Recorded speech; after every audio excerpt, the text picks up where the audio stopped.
What is up, everyone? We are going to be doing something new today.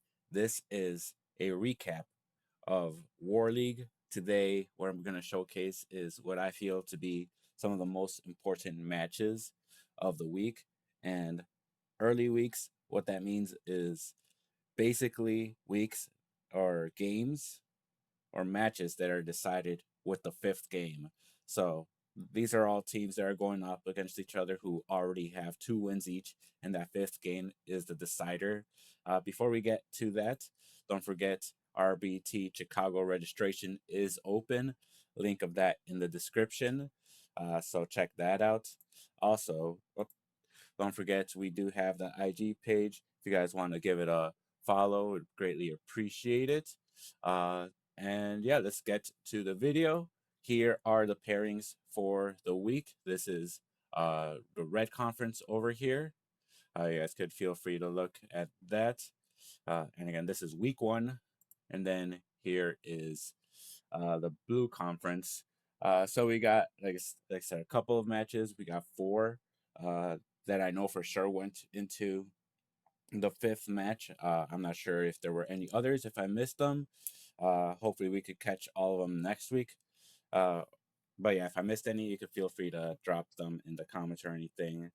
Also, put some feedback in the comments too. Like I said, it's something new, so I'd like to hear what you guys liked about it or what we could do better for the next one. So yeah, let's go to the first replay. This is between Progressive YGO or Team Progressive YGO versus Team Kill. So Progressive YGO is down here, Team Kill is up here. This is a banger right here. I already looked at a bunch of these replays, or all of them really, and there are some bangers here. So we're just gonna go through them really quick. As you see, we got Machina Control versus what appears to be Value over here.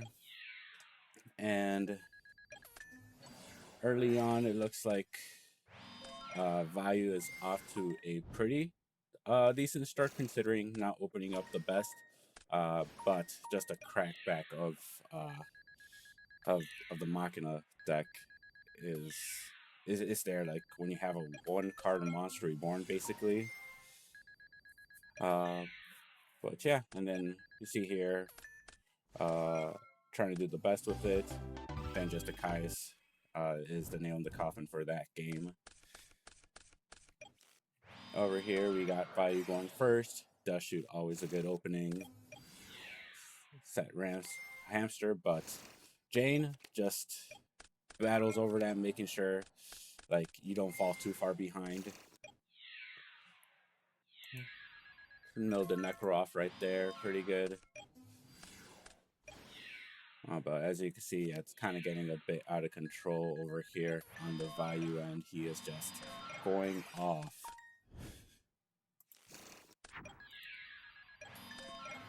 All right, getting some damage in. Trying to come back with the Kaiku a bit.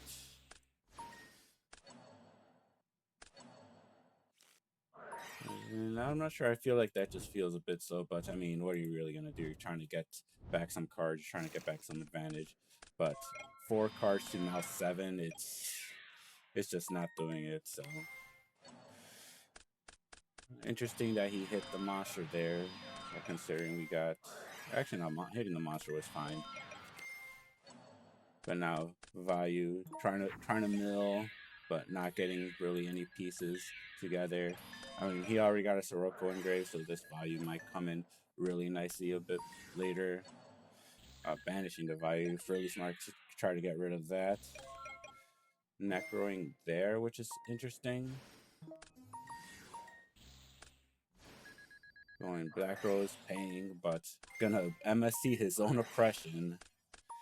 And then activating Black Rose effect, chaining the Burial. Wow, what a really nice play right there. And then summoning the Armed Wing for game. Really liked that from the Value player. And next we got a game 3 going on over here. So typical set hamster pass. But the Value player says he doesn't want none of that. He's just going to, yep, send it to grave. But what a really good draw from over here by the Machina deck. course, met by the torrential, but I mean, you're still even in advantage. But oh man, running into that mind control and then making that pot of avarice live. And this is where this Machina deck could get really dangerous. It starts building advantage and getting a hamster off the top two, and Armageddon is just gonna run right into the hamster. And yep, the things are starting to get out of hand now for sure. And again, another pot live really fast. Resolving two of these. I mean, what do we got? 5 cards to 2 in hand, and I mean we got a Vayu Sirocco engraved, but how much is that really doing into, you know, and that DD Crow to try to stop that play right there. So what happened there is that DD Crow the Vayu, so he wouldn't summon the Ongoing and couldn't go into the synchro play. Looks like they ran into like some lag issue.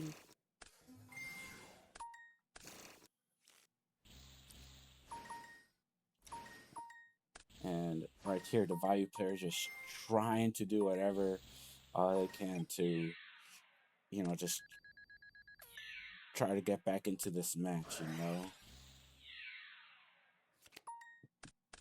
Of course, just milling there. It's going to crash, pretty much get rid of everything that's left from the Vayu player.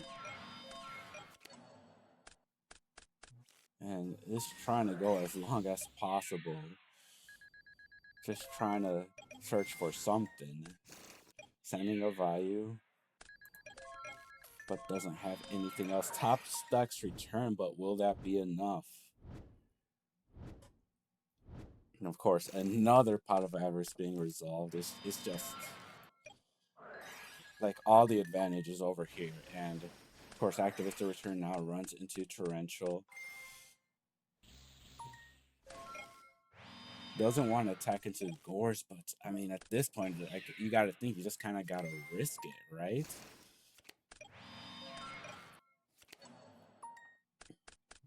And of course, this is pretty much going to practically seal the deal at this point. I'm not sure why he didn't just do Prison there instead of use the Necro.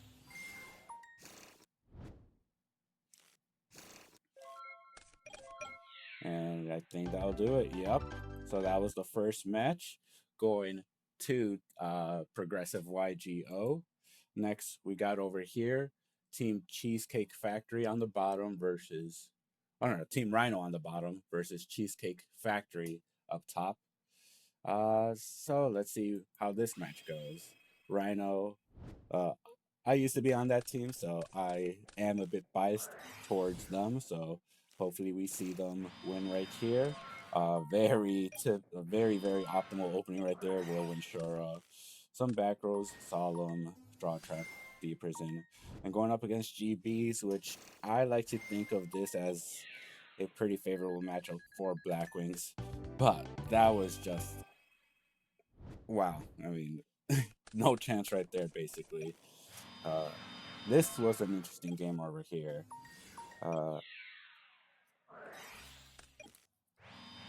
As you see, we got a Dead early, an Oppression. Double Trap Summon in the back over there.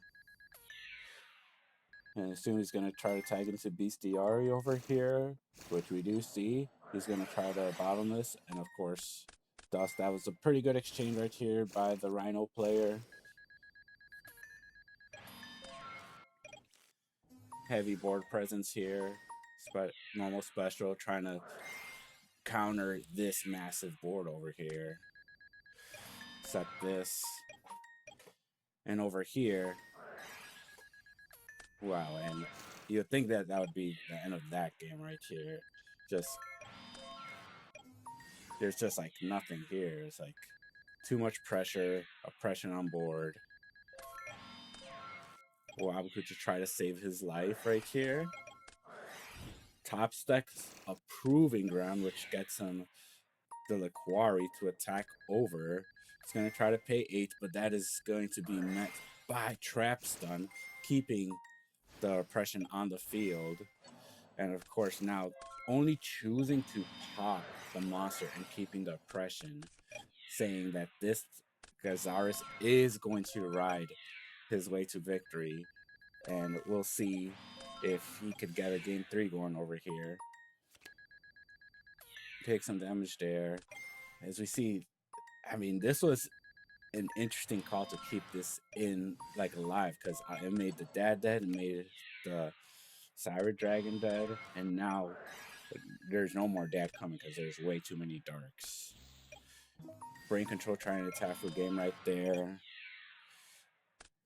Mirror Force, Wabaku right there, bottomless. That meant by the prison. Oh my god. And he searches the only thing that cannot get bottomless and attack for exact game. So we do got a game three. Very interesting decision, like I said, to leave that oppression on the field. You would think as a GB player, that is your like main priority. Get rid of that card to try to build your advantage. Because I mean, if you can't tag in and out, like your monsters are just vanillas. All right, and good 1-for-1 exchange there. You just got to make sure that the GBs don't get their effects. And right now, this Armwing is just too big.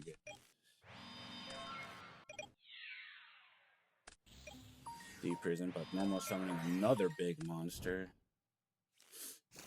And he is going to try to go off here, but it is going to be met by the oppression that was set. And that will do it. Team Rhino comes on top with this one. Next match we got over here. Oh, let me close that. No ads, please. We got Team X, which is my current team. Over here in the bottom is Chai T. Shout out Chai T against the Fire Nation. So let's see. Well, let's just say this was kind of a non-game over here. So we got what looks to be either Vayu Turbo or a Blackwing Vayu hybrid. Don't forget, there was a Vayu Turbo list by a True Hero that did main deck Ashura, so we'll see if it's that. Very interesting by Chai to just try to, you know, make sure the flip effect doesn't resolve. Going into Catastrophe because it's a dark to get the third dark in play. And right here is gonna just evenly trade right there, but it wasn't really even because unfortunately for a Fire Nation member, that was a draw trap. And yeah, didn't even need the dad. As you saw there, he said the gores and getting rid of the back row was enough. And over here, let's see, what do we got? Just set. And Whirlwind Sirocco is too strong. Gonna special, pump, and then half. Do a ton of damage there. Make Stardust, set everything. He's gonna try to pump run into the Mirror Force. Set the heavy to try to bluff it, but that's just not enough. And as you see, yep, I mean, pretty much a non-game right there.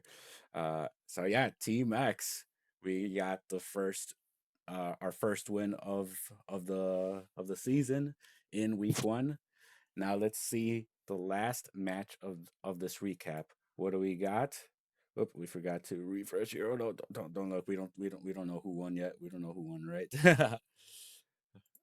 All right, so we got Team YPFL versus Elite Four up here, and you know what? This was another really good match over here.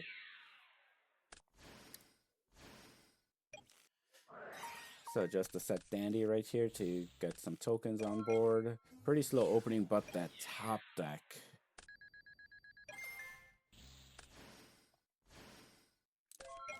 Decided to normal that to get this, discard that. Alright, I see it, and adding back the Dandy. Trying to build some advantage.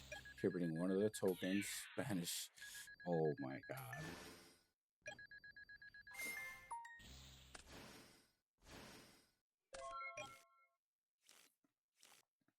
He's just building the wall there.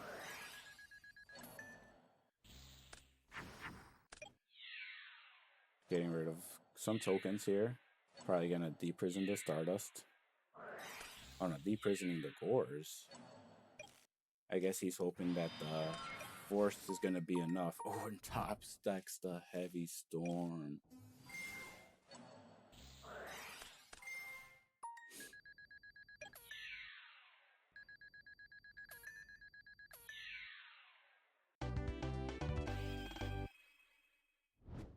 What an interesting game there. All right, and let's see what we got here. So dust shoot's gonna be pretty huge. Choosing to chain MST. I'm not exactly sure why. I think he could have maybe waited on that.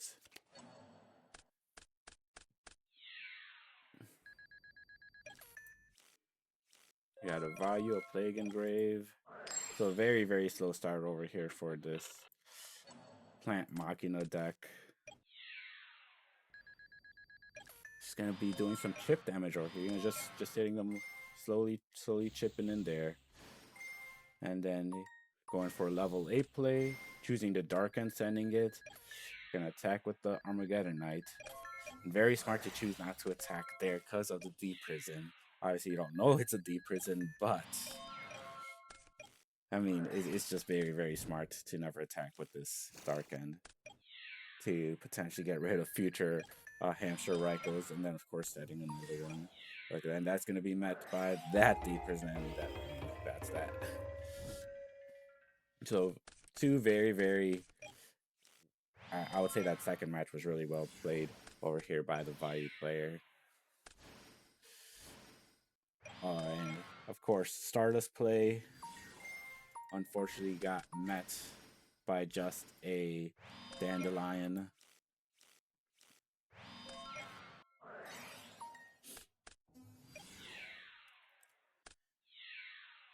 Oh man, and things are kind of starting to get out of the hand there.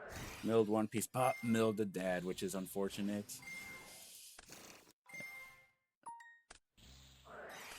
Oh, and that is just brutal. The DD Crow on the plague. And over here going for the Colossal to try to attack over, but met by the Mirror Force. And you know what?